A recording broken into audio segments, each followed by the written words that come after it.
Hello everyone, so if you want to change the font style on your Xiaomi 14T Pro, you're to open up your settings, scroll down to your display and brightness section. Here you are to find your font settings, so let's do this.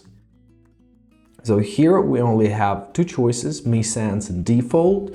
However, if you want to add more, tap on these three buttons and we will be prompted into our font shop. So now we can choose between any font which we can find here. For example, let's choose this one.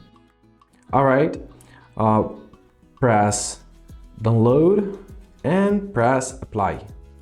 Now, as you see, our font has changed radically.